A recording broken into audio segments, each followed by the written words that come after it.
لائق صد تکریم واجب الاحترام برادر اکبر عالم شہرت یافتہ ثنا خوانی رسول الحاج قاری محمد رضوان خان صاحب، برادر عزیز حضرت مولانا حافظ محمد امین رضوی صاحب، وہ جمیع ذوی الاحترام ذوی الاحتشام باصفا علماء کرام وسلم۔ راہ پرخار ہے کیا ہونا ہے، راہ پرخار ہے کیا ہونا ہے، پاؤں افگار ہے کیا ہونا ہے، دور جانا ہے رہا دن تھوڑا، کوچ تیار ہے کیا ہونا ہے، دل ہمیں تم سے لگانا ہی نہ تھا، اب سفر بار ہے کیا ہونا ہے،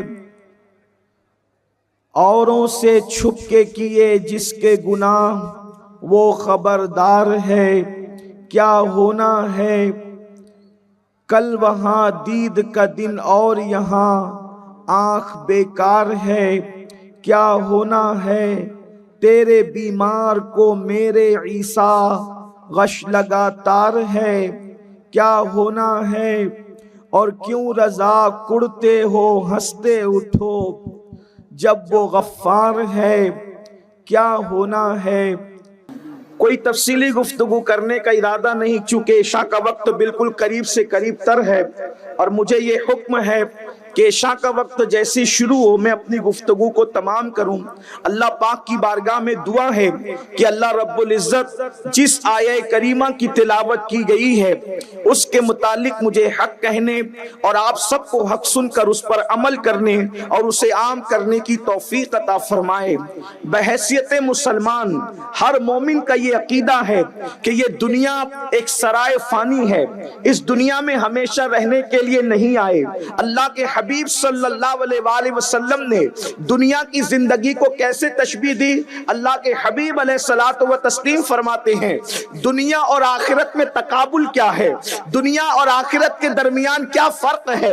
تو اللہ کے حبیب غیب داں نبی صادق و مصدوق صلی اللہ علیہ وآلہ وسلم ارشاد فرماتے ہیں اگر کسی سمندر کے اندر انگلی ڈبو کر کے نکالا جائے تو انگلی پر جتنی تری آتی ہے بس اتنی حیثیت دنیا کی ہے اور آخرت کی حیثیت سمندر کی طرح ہے۔ بتاؤ کہاں انگلی کی تری اس کی حیثیت کیا ہے، اور کہاں سمندر جو کبھی خشک نہیں ہو سکتا، جس کو کوئی کنارہ نہیں ملتا۔ اس کا مطلب یہ ہے آخرت باقی رہنے والی ہے۔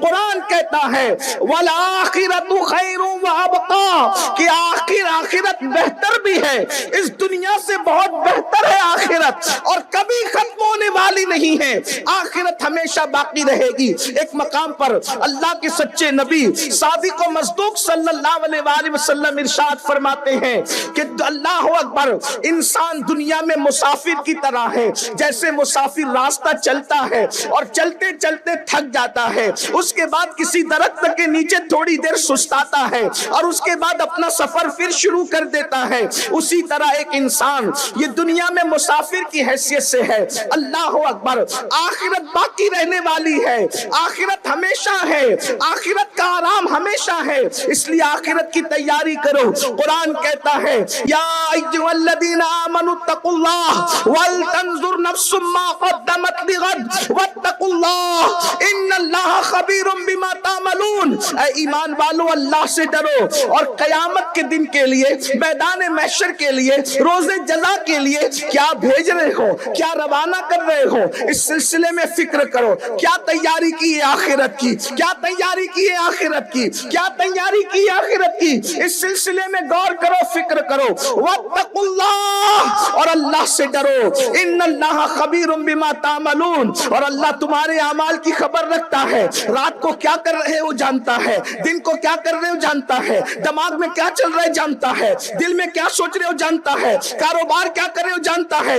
علیم بذات الصدور ہے، اس کی شان یہ ہے کالی رات میں، بدلی کے موسم میں، کالے پتھر پر جو چونٹی چلتی ہے اس کی آواز بھی وہ اپنی شان کے مطابق سنتا ہے، اس سے کچھ چھپا بابا نہیں ہے. دوسروں کے درمیان اپنے آپ کو خود ساختہ متقی بنانے والوں، اس کے بارگاہ میں جب تک متقی نہیں کہلاؤ گے کامیابی میں اثر نہیں آئے گی.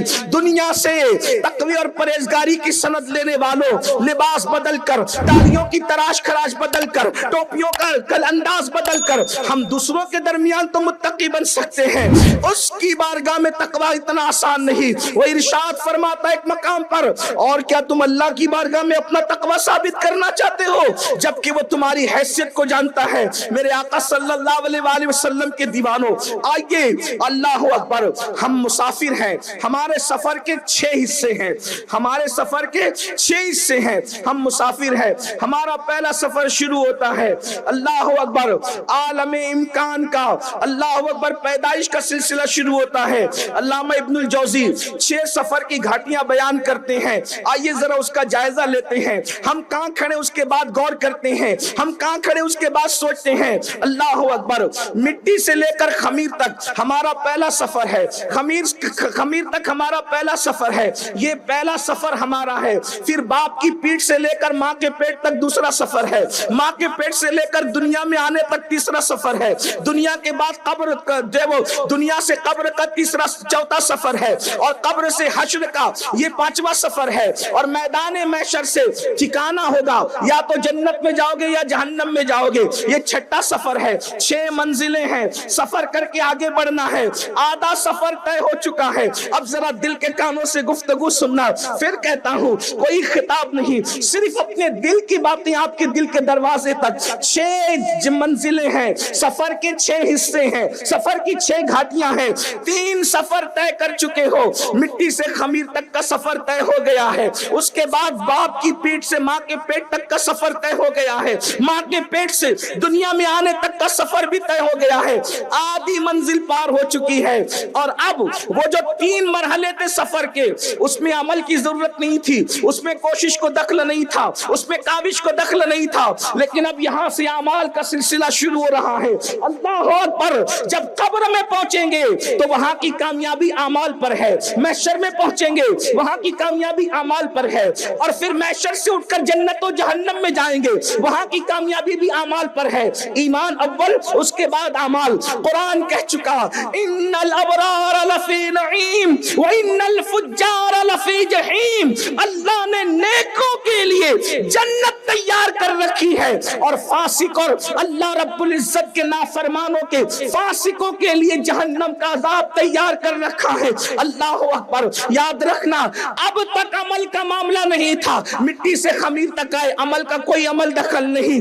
پھر اس کے بعد باپ کی پیٹ سے ماں کے پیٹ تک آئے، اپنی عمل کا کوئی عمل دخل نہیں. اس کے بعد باپ کی پیٹ سے ماں کے پیٹ تک، ماں کے پیٹ سے دنیا تک، یہ 3 سفر کے مرحلے طے ہو گئے. اب آگے کی منزل ہے اللہ اکبر. دنیا میں آ کر دنیا کی رنگ ریلیوں میں ڈوب گئے، دنیا میں آ کر دنیا کے جرائم کے اندر ڈوب گئے، آخرت کو بھول گئے، آخرت کو فراموش کر گئے. آئیے جلدی جلدی سے میں آپ کو بتاؤں، دنیا کی محبت میں ڈوبنے والوں، کاروبار کی محبت میں ڈوبنے والوں، گناہوں کی محبت میں ڈوبنے والوں، جرائم کر کے اپنے آپ کو جنتی سمجھنے والوں، اللہ اکبر، قطعی اور یقینی طور پر اپنے آپ کو جنتی سمجھنے والوں، آئیے آپ کو بتاؤں اللہ اکبر. ایک مرتبہ حضرت سیدنا عیسیٰ علی نبینا علیہ السلام ایک مرتبہ حواریوں کے ساتھ کہیں تشریف لے جا رہے تھے. ایک بستی میں پہنچے، بستی میں پہنچنے کے بعد جیسے ہی بستی میں قدم رکھا تو کیا دیکھا؟ بستی کے سارے لوگ آندھے منہ مردہ پڑے ہوئے ہیں، بستی کے سارے لوگ آندھے منہ مردہ پڑے ہوئے ہیں، بستی کے سارے لوگ آندھے منہ مردہ پڑے ہوئے ہیں. ان کی یہ حالت دیکھی اللہ کے پیغمبر حضرت سیدنا عیسیٰ علیہ السلام جو روح اللہ ہے، کلمت اللہ ہے، آپ نے فرمایا اللہ اکبر، اللہ نے ان کو بطور عذاب مار ڈالا، ان کو بطور سزا مار ڈالا، یہ ہلاک ہو گئے، برباد ہو گئے، تباہ ہو گئے. اللہ اکبر. حضرت سیدنا عیسیٰ علیہ السلام کے حواریوں نے کہا اے اللہ کے پیغمبر، ہم جاننا چاہتے ہیں اللہ نے ان کو آندھے منہ مار کر کے ڈال دیا، اللہ اللہ ان پر اللہ کا عذاب آ گیا، یہ رسوا ہو گئے، یہ ذلیل ہو گئے، اس کی وجہ کیا ہے؟ ہم وجہ جاننا چاہتے ہیں۔ آئیے، اللہ اکبر، اللہ کے پیغمبر حضرت سیدنا عیسیٰ علیہ السلام نے رب کی بارگاہ میں ہاتھ اٹھا دیے، مولا یہ میرے حواری جاننا چاہتے ہیں ان کو یہ سزا کیوں ملی، سزا ملنے کی وجہ کیا ہے؟ تو اللہ رب العزت کی طرف سے وحی آتی ہے، اے میرے پیارے عیسیٰ جب رات ہو جائے تو رات کی تاریکی میں آپ آواز لگانا، یہ خود تمہیں بتائیں گے کہ ان کو یہ ہونے کی وجہ کیا ہے، ان کی ذلت کی وجہ کیا ہے، عذاب آنے کی وجہ کیا ہے، ان کو اوندھے منہ مار کر کے ڈالنے کی وجہ کیا ہے۔ رات کا انتظار ہونے لگا، حضرت سیدنا عیسیٰ علیہ السلام ایک ٹیلے پر چڑھتے ہیں، ٹیلے پر چڑھنے کے بعد آپ نے آواز لگائی، اے بستی والو یہ بتاؤ کہ تم ذلیل کیوں ہوئے، اللہ کے عذاب کا شکار کیوں ہوئے، اللہ نے تمہیں عذاب میں گرفتار کیوں کیا؟ اللہ اکبر، پورے وہ جو مردے اوندھے منہ پڑے ہوئے تھے ذلیل اور رسوا ہو کر کے، ان میں سے ایک آواز آئی، اے اللہ کے پیغمبر عیسیٰ علیہ السلام دراصل بات یہ ہے ہمارے رسوا اور ذلیل ہونے کی وجہ یہ ہے کہ ہم دنیا کی محبت میں گرفتار تھے، ہم دنیا کی محبت میں مبتلا تھے۔ اللہ اکبر، مال جوڑ جوڑ کر رکھنے والوں، قرآن کہتا ہے الہاکم التکاثر حتی زرتم المقابر، ہلاک کر دیا تم کو مال کی طلب نے، یہاں تک کہ تم قبروں کے گڑے تک پہنچ گئے، قبر کے منہ تک پہنچ گئے۔ اللہ اکبر، قرآن کہتا ہے الذی جمع مالا وعددہ، مال کو جوڑ جوڑ کے رکھنے والوں، آج کیا ہے؟ اس قوم کو اللہ رب العزت نے جو عذاب میں گرفتار کیا، پہلی چیز دنیا کی محبت، اپنے دلوں کو ٹٹولو، صرف داڑھی اور ٹوپی پر پوری جنت کے خواب دیکھنے والوں اپنے دلوں کو ٹٹولو۔ دلوں میں کیا ہے؟ میں داڑھی ٹوپی کا مذاق نہیں اڑا رہا ہوں، داڑھی کی اپنی حیثیت ہے، ٹوپی کی اپنی حیثیت ہے، لیکن بتاؤ کیا دلوں میں دنیا نہیں بس رہی ہے؟ بلکہ میں تو یہ کہنا چاہتا ہوں بنی اسرائیل کے دل میں بچڑے کی جتنی محبت تھی اس سے زیادہ محبت آج میری قوم کے دل میں پیسے کی ہے، مال کی ہے، دنیا کی ہے۔ کیوں؟ اس لیے کہ آج میری قوم کے لوگ 200-250 روپے میں اگر کوئی چپل فروخت کرتا ہے تو وہ بھی اللہ کی جھوٹی قسم کھاتا ہے۔ جو قوم 200-250 کی جوتی اور چپل بیچنے کے لیے اللہ کی جھوٹی قسم کھا لے، اس قوم کا حال کیا ہو؟ سود کے دھندے ہو رہے ہیں، ہر سال عمرہ کو بھی جانا ہے، سود کا دھندا بھی کرنا ہے، ہر سال حج بھی پڑھنا ہے اور اس کے بعد کرپشن بھی کرنا ہے۔ سوچو تو صحیح، حج تو تبدیلی کا نام ہے، حج تو انقلاب کا نام ہے، حج تو بدلی کا نام ہے، مقبول حج کی نشانی تبدیلی ہے، انقلاب ہے۔ آج دلوں کے اندر کیا چل رہا ہے؟ دنیا دنیا دنیا، اور یاد رکھو دنیا کتنا سجائے تصویر ہے، ایک ہے ادنا اور ادنا کے بعد بھی پھر دنیا، دیکھیں یعنی کہ دنیا کتنی ذلیل ہے، اس کے نام میں ذلت ہے۔ اگر یہ ادنا بھی ہوتی تو بھی ادنا تھی، ایک ہے اعلیٰ، اچھا ہمارا نبی سارے اونچوں میں اونچا سمجھئے جسے اونچا ہمارا نبی جس نے ٹکڑے کیے ہیں کمر کے وہ ہے نور وحدت کا ٹکڑا۔ سبحان اللہ سبحان اللہ سبحان اللہ۔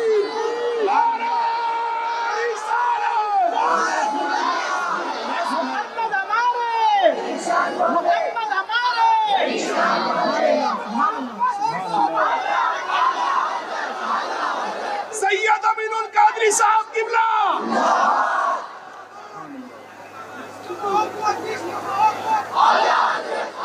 دنیا کیا ہے؟ فرمایا مردار کی جتنی حیثیت ہوتی ہے اتنی بھی حیثیت اللہ کے نزدیک دنیا کی نہیں ہے۔ مردار کو دل دینے والوں اس کو دل دے جو مسیحا نہیں بلکہ جانے مسیحا۔ سبحان اللہ سبحان اللہ۔ مسیحا نے تو مردے زندہ کیے، میرا نبی کیسا جانے مسیحا ہے جس کے پتھروں میں بھی جان پیدا ہے۔ سبحان اللہ سبحان اللہ جس نے پتھروں کو بھی بولنے کا، اور یاد رکھنا جو دنیا کو دل دیتے ہیں وہ زندہ رہ کے بھی مردہ ہے، اور جو اس زندہ کو جانے مسیحا کو دل دیتے ہیں مرنے کے بعد ان کا قبر سبحان میلی نہیں ہوتی، زمین میلا نہیں ہوگا، محمد کے غلاموں کا کفن سبحان اللہ سبحان اس کو بولو ایسی چھوڑ دے، کم زیادہ نہ کرے۔ سبحان اللہ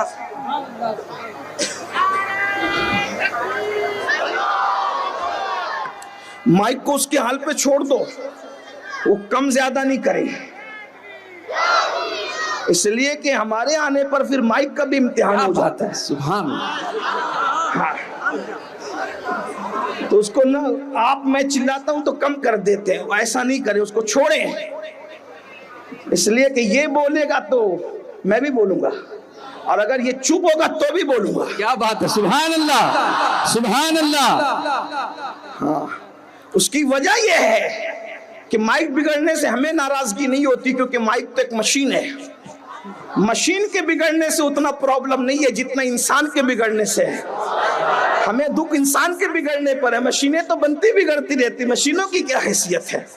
لیکن بات یہ عرض کر رہا تھا، دنیا پہ مت جاؤ۔ اب اس کا یہ مطلب نہیں کہ چلو آج منع کر دیا سنی دعوت اسلامی کے اجتماع میں دنیا، تو اب نہ کاروبار کرو، نہ پڑھو، نہ لکھو، نہیں، پہلے دنیا اور دین سمجھو۔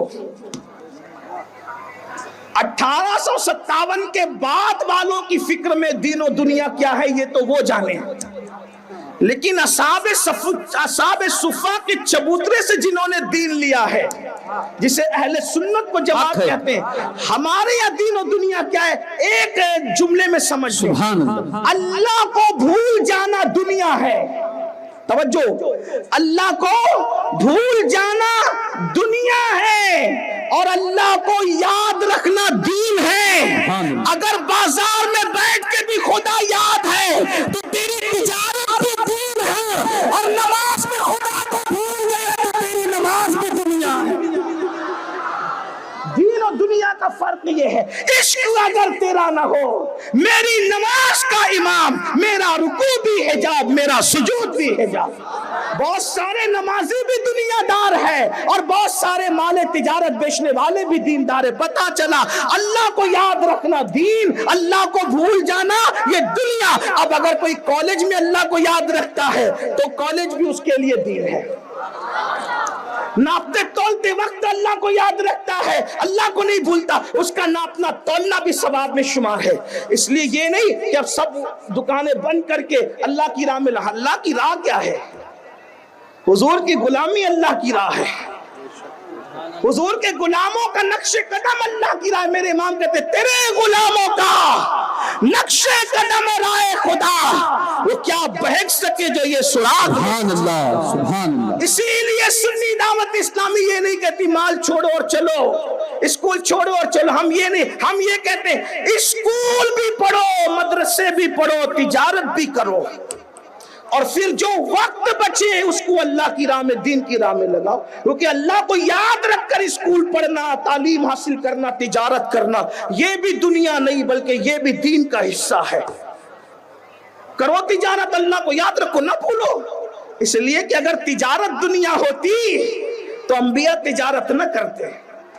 حلال مال کمانا بھی دین کا حصہ ہے، بلکہ اللہ کے رسول علیہ السلام نے ارشاد فرمایا حلال کماتے کماتے جو تھک جاتا ہے اور پسینے کے قطرے ٹپکتے ہیں اور تھک کر وہ شام کو آتا ہے تو گناہوں سے ایسے پاک ہو جاتا ہے جیسے ماں کے پیٹ سے ابھی پیدا ہوا۔ سبحان اللہ سبحان اللہ۔ تجارت بھی کرو، پڑھو لکھو بھی۔ ہم تو یہ کہتے ہیں سنی دعوت اسلامی تو ادارے بھی قائم کر رہی ہے۔ ابھی آپ نے دیکھا یہ منظر، ہمارے اسکول کے بچے فارغ ہوئے الحمدللہ، ہیرا اسکول کے بچے بچیاں فارغ ہوئے۔ پڑھو، بہت پڑھو، بلکہ تمہارے مولائے کائنات فرماتے ہیں تمہارے ماں باپ نے تمہیں جتنا پڑھایا اس سے زیادہ تم اپنی اولاد کو پڑھاؤ۔ اگر حافظ قرآن بن گئے تو صرف حفظ پہ اکتفا مت کرو، عالم بنو، عالم بنو تو بن گئے تو اسی پہ اکتفا مت کرو، مفتی بنو، محقق بنو، محدث بنو۔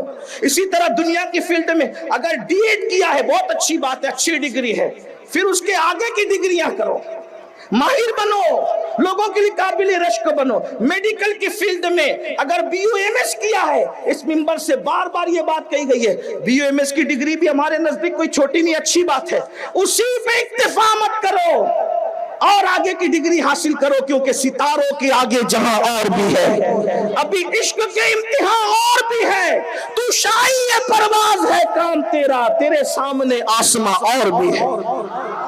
ہر ڈگری اچھی ہے لیکن آگے بڑھو, آگے بڑھو, آگے بڑھو. 5 وقت کی پڑھتے تھے اسی پہ اکتفا مت کرو, اجتماع سے جا کر تہجد بھی پڑھو, تہجد پڑھتے تھے پھر اسی میں اشراق اور چاشت بھی شامل کرو. رمضان شریف کے روزے رکھتے تھے اسی پہ اکتفا مت کرو, 13, 14, 15 کے روزے بھی رکھو. یعنی دنیا کے ظاہری معاملات میں بھی ترقی کرو اور مذہب کی عبادات کے معاملے میں بھی ترقی کرو, اسی پہ رکنا نہیں. پہلا زینہ منزل نہیں ہوتا, آگے بڑھتے جاؤ, جتنا آگے بڑھو گے اتنی ترقی ہوگی. بعض لوگوں کو یہ لگتا ہے کہ ہم اپنی قوم کو کہتے ہیں کہ یہ اچھا نہیں وہ اچھا, سب اچھا, لیکن حضور کے غلامی کے ساتھ اچھا, اللہ کے ذکر کے ساتھ اچھا, اللہ کی یاد کے ساتھ اچھا. تو جلدی جلدی چلتے ہیں, وقت ختم ہونے پر آتا ہے. عرض کر رہا تھا کیا جواب آیا, اے عیسیٰ ہم دنیا کی محبت میں مبتلا تھے. اب ٹٹول لو دنیا کی محبت کس کس کے دل میں ہے. میں کوئی صاحب کشف آدمی نہیں, میں تو ایک ادنا مسلمان, حضور کا ادنا غلام, اور غلاموں میں سب سے آخری درجے کا گرا پڑا آدمی. لیکن غور کرو, دنیا کی محبت, دنیا کی چاہت, اور پھر دوسری بات اس نے جو وجہ کی بیان کی, کہا اے عیسیٰ ہم دنیا کی محبت میں مبتلا تھے, اور نمبر 2 ہم بدکاروں کی پیروی کرتے تھے. کس کی پیروی کرتے تھے؟ بدکاروں کی. اب یہاں تھوڑا سا ایک عرض کرنا ہے, توجہ چاہتا ہوں نوجوانوں کی. عیسیٰ علیہ السلام کے دور کے جو بدکار رہے ہوں گے وہ اتنے بدکار نہیں تھے جتنے آج کل کے بدکار ہیں. کیوں؟ کیونکہ عیسیٰ علیہ السلام کی امت میں, ان کے قوم میں انٹرنیٹ نہیں تھا نا. یہ ہنسنے کی بات نہیں, لیکن غور کرنا, اس دور میں فلموں کا تصور نہیں تھا نا, گندی فلموں کا تصور. اس وقت زیادہ سے زیادہ بدکاری کیا رہی ہوگی, زنا کرتے تھے, مرد کے ساتھ بدفعلی کرتے تھے. آج تو اللہ کی پناہ جو نوجوان لڑکوں سے سننے میں آتا ہے, وہ جو رپورٹ دیتے ہیں کہ کیا گندگی ہے, انٹرنیٹ کا جنگل کیا ہے. کل 35 سال کا نوجوان لڑکے اور لڑکیاں جو چیز جانتے نہیں تھے, 16-17 سال کے لڑکے لڑکیاں بعض ایسے کہ وہ سب کچھ اس سے گزر کر کے آگے بڑھ چکے ہیں. یہ صورتحال بہت دردناک ہے. اب سوچو, عیسیٰ علیہ السلام کے ظاہری دور میں وہ لوگ کہہ رہے ہیں ہم بدکاروں کی پیروی, بدکار نہیں تھے, بدکاروں کو فالو کرتے تھے, ان کی پیروی کرتے تھے. غور کریں, یا ان کی پیروی کے اندر بدکاری میں آگے بڑھتے تھے. اب آپ غور فرمائیں کہ بدکاروں کی پیروی کریں تو آندے منہ مار کے ڈال دیے جائیں. آج یہ 31st نائٹ منانے کا تصور کس کا ہے؟ نیکوکاروں کا ہے؟ نہیں, بدکاروں نے نکالا. ناشتہ کون ہے, گاتا کون ہے, شراب کون پیتا ہے, زنا کون کرتا ہے؟ میں سمجھتا ہوں سال بھر میں اتنی بدکاری نہیں ہوتی جتنی ایک رات میں 31st نائٹ کے نام پر بدکاری ہوتی ہے. آپ اس کا حصہ بنو گے, بدکاروں کی پیروی کرو گے, ہم اس کا حصہ بنیں گے. آپ مجھے بتائیں, ہم لوگ 31st منانے والے نہیں ہیں, ہم تو میلاد مصطفیٰ منانے والے ہیں. جن کے مقدر میں میلاد مصطفیٰ نہ ہو وہ جہاں چاہے جائیں, ہم تو میلاد مصطفیٰ والے ہیں, اور میلاد مصطفیٰ بھی مقدر سے نصیب ہوتا ہے, اس لیے کہ یہ وہ عیدوں کی عید ہے. خدا جس کے مقدر میں لکھ دیتا ہے خوش نصیبی, اسی کو اس کی توفیق عطا کرتا ہے. دلوں کے گلشن مہک رہے ہیں, یہ کیوں آ جا رہے ہیں, کچھ ایسا محسوس ہو رہا ہے, حضور تشریف لا رہے ہیں تاکہ تاریخ ولادت کو نہ بھولے نہ نسلیں جشن میلاد نبی یوں ہی مناتے رہیے، نثار تیری چہل پہل پر ہزاروں ربیع الاول سوائے ابلیس کے جہاں میں سبھی تو خوشیاں منا رہے ہیں۔ سبحان اللہ، حشر پر ڈالیں گے ہم پیدائش مولا کی دھوم، مثل فارس نجد کے قلعے گراتے جائیں گے اور خاک ہو جائیں گے جل کر مگر ہم تو رضا، دم میں جب تک دم ہے ذکر ان کا سناتے جائیں۔ سبحان اللہ، سبحان اللہ۔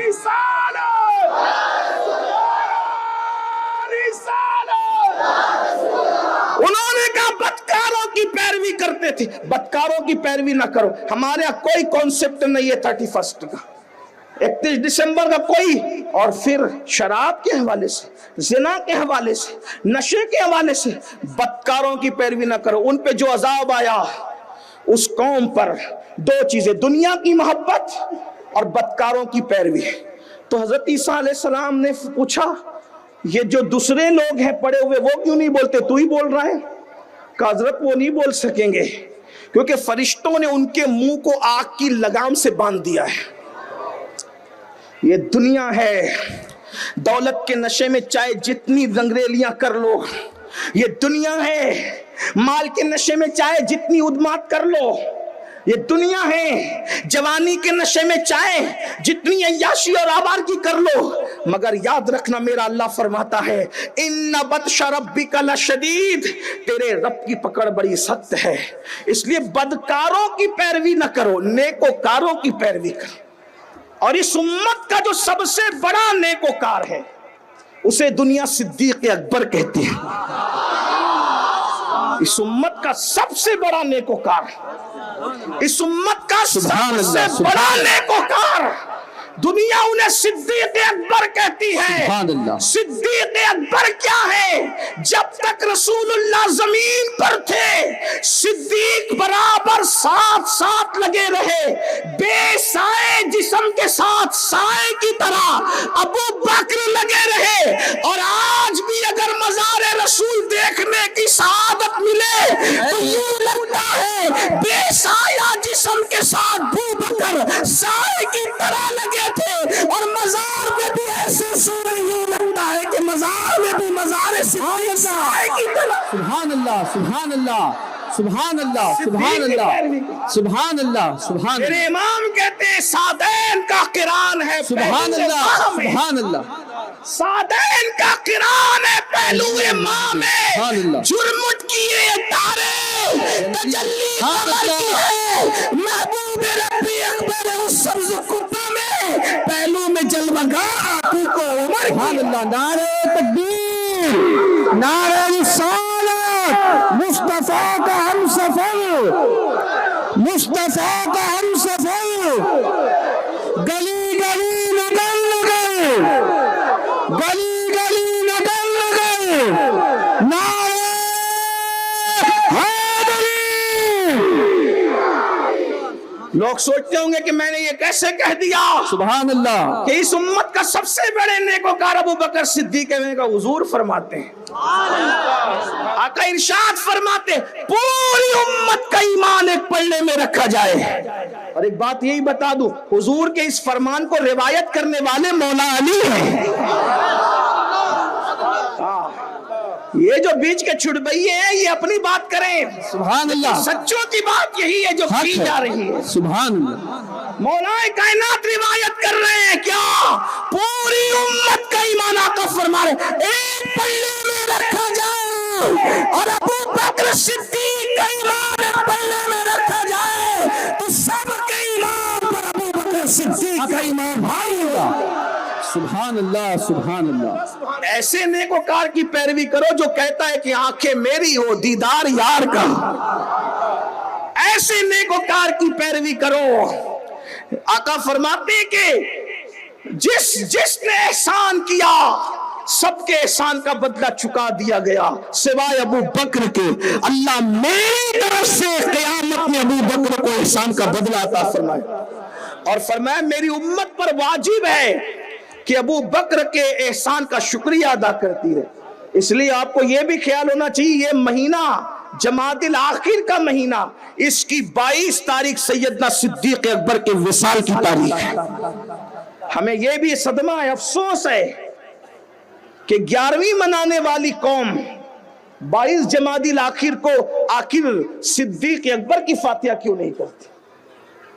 آپ کے 11ویں منانے پہ ہمیں خوشی، ہم خود بھی مناتے ہیں، ہمارے باپ دادا مناتے ہیں، اور ہر مہینے کی مناتے ہیں، لیکن آپ سے کہتے ہیں بے شک غوث پاک کی 11ویں کرو، منع نہیں ہے، لیکن سرکار غوث پاک کی عظمت اپنی جگہ، غریب نواز کی عظمت اپنی جگہ، کرتے رہو، مخدوم سمنا کی عظمت اپنی جگہ کرتے رہو، لیکن جس نے رسول اللہ کی آواز پر سب سے پہلے لبیک کہا تھا بڑی عمر والوں میں، اس کی 22 تاریخ کو سنیوں کی مسجد خالی رہے، ایسا نہیں ہونا چاہیے، جس کے لیے حضور فرمائیں کیا کہ میری امت پر واجب ہے کہ ابو بکر کے احسان کا شکریہ ادا کرے۔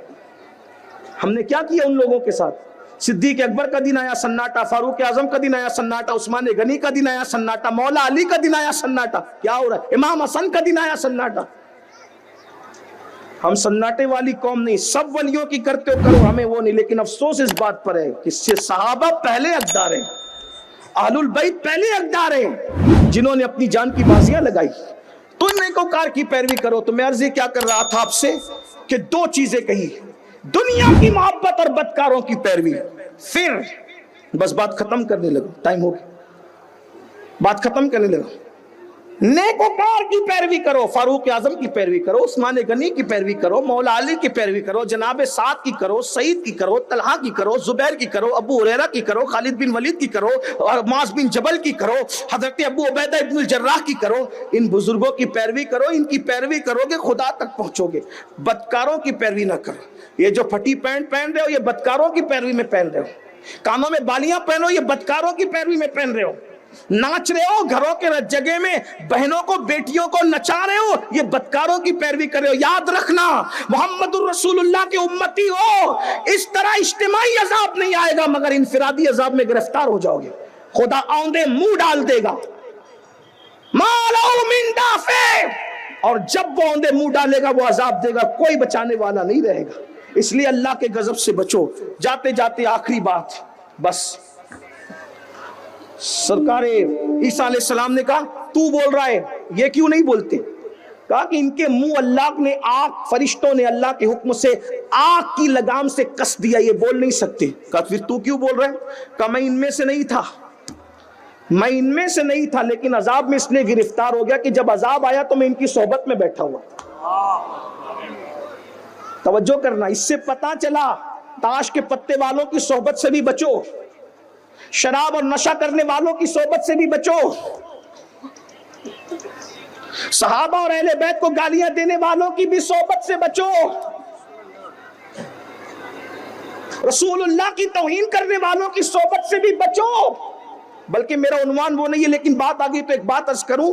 شفا شریف میں قاضی ایاز لکھتے ہیں ایک مر رہا تھا مرنے والا، اس کی زبان پہ کلمہ نہیں آ رہا تھا، لوگوں نے کہا تیری زبان پہ کلمہ کیوں نہیں آ رہا ہے؟ تو کہا میں صدیق اکبر اور فاروق اعظم کے گستاخوں کے ساتھ بیٹھتا تھا، اور وہ گستاخی میں مجھے اکساتے تھے۔ اس نے گستاخی نہیں کی کہ صرف صحبت میں بیٹھتا تھا۔ سوچو، جو صدیق و فاروق کے گستاخ کے ساتھ بیٹھے، مرتے وقت اس کی زبان پہ کلمہ نہیں آتا، جو رسول اللہ کے گستاخ کو سمدی بنائے۔ خاندیش والوں بہت ناز ہے اپنی سنیت پر، تو ذرا اس پہ بھی غور کرو۔ جو صحابہ کے گستاخ، شیخین کے گستاخ کی صحبت میں بیٹھے، جب مرتے وقت اس کی زبان پہ کلمہ نہیں آ رہا ہے، تو جو رسول اللہ کا گستاخ ہو، جو اس کو بیٹی دے اس سے بیٹی لے، مرتے وقت اس کی زبان پہ کلمہ کیسے آئے گا؟ آپ کیا سمجھتے کہ یہ مولویوں کا ہے معاملہ؟ روٹی مولوی صرف جنت میں جائے گا، تو نے نہیں جانا؟ رسول اللہ کی عظمت کی بات آئے تو مولویوں کے سر پہ سب جاتا ہے، اور جنت میں جانے کی بات آئے، یہ مولویوں کی روٹی بوٹی کا جھگڑا نہیں ہے، یہ عظمت رسالت کا معاملہ ہے۔ اس لیے جس کو بھی رسول اللہ کی توہین کرتے دیکھو، کوئی ہو، صحابہ کی توہین کرتے دیکھو، آل البیت کی توہین، پھر وہ کتنا ہی عزیز ہو۔ قرآن کہتا ہے لا تجد قوما یؤمنون باللہ والیوم الآخر، قرآن کہہ رہا ہے سورۃ المجادلہ میں، کیا کہتا ہے قرآن؟ وَلَوْ كَانُوا آبَاءَهُمْ أَوْ أَبْنَاءَهُمْ أَوْ إِخْوَانَهُمْ أَوْ عَشِيرَتَهُمْ أُولَئِكَ كَتَبَ فِي قُلُوبِهِمُ الْإِيمَانَ وَأَيَّدَهُمْ بِرُوحٍ مِّنْهُ۔ اللہ پاک کیا فرما رہا ہے؟ کتنا ہی عزیز ہو، باپ ہو، بھائی ہو، رشتہ دار ہو، سب سے دوریاں ہو، اگر وہ رسول اللہ کا گستاخ ہے تو کیا ملے گا؟ کیا ملے گا؟ اولئک کتب فی قلوبہم الایمان، اس کے انعام میں اللہ تمہارے دلوں پر ایمان نقش کر دے گا، ایمان کی مہر لگا دے گا۔ وَأَيَّدَهُمْ بِرُوحٍ مِّنْهُ، اور جبریل کے ذریعے سے تمہاری مدد کرے گا۔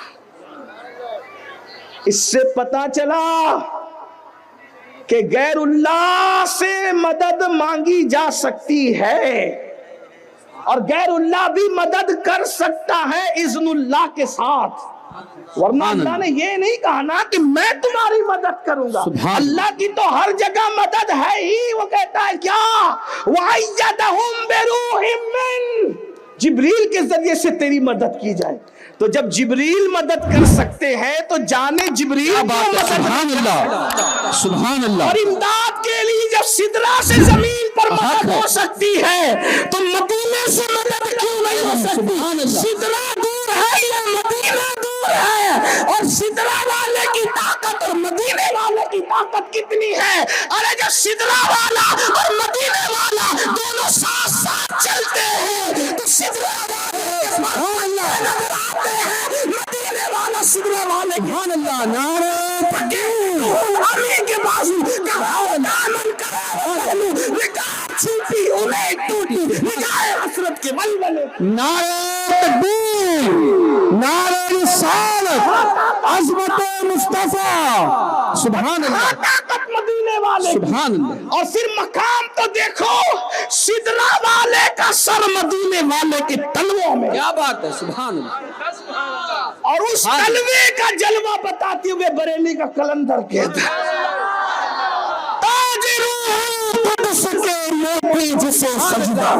سبحان مقام سدرا ہے، سدرا پہ مکین سدرا ہے، مکین سدرا کے سر پہ تاج ہے، اور اس تاج کے اوپر موتی ہے، اور وہ موتی مدینے والے کے تلووں کو سجدہ کروا۔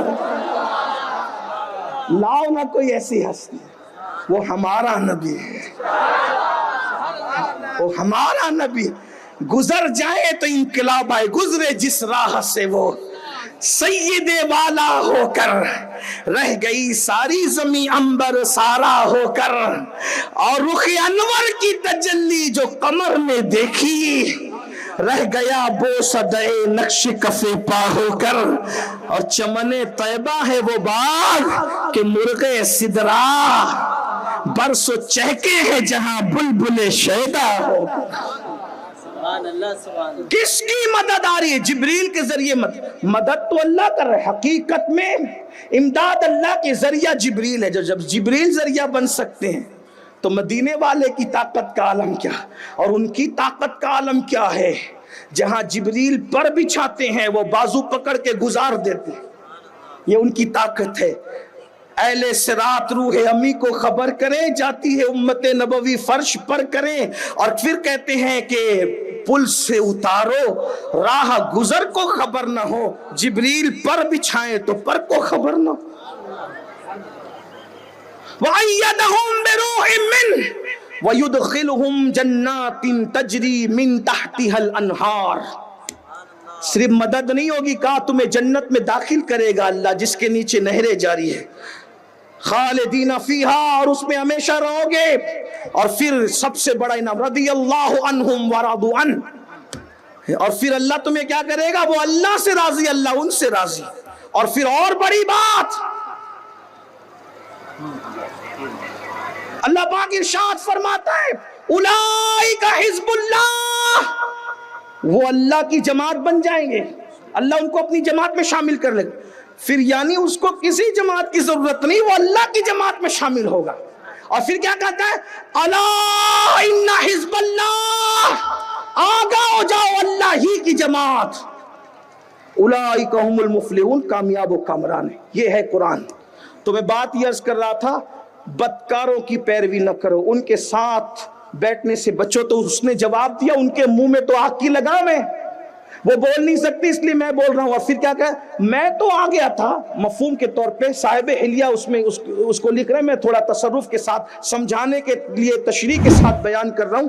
میں آیا اور عذاب میں گرفتار ہو گیا. اور پھر کہتا ہے کہ اللہ نے مجھے جہنم کے کنارے پہ لٹکا دیا ہے، اب میں نہیں جانتا کہ میں نجات پاؤں گا یا جہنم میں ڈال دیا جاؤں گا. یہ گنہگاروں کی صحبت کا نتیجہ ہے.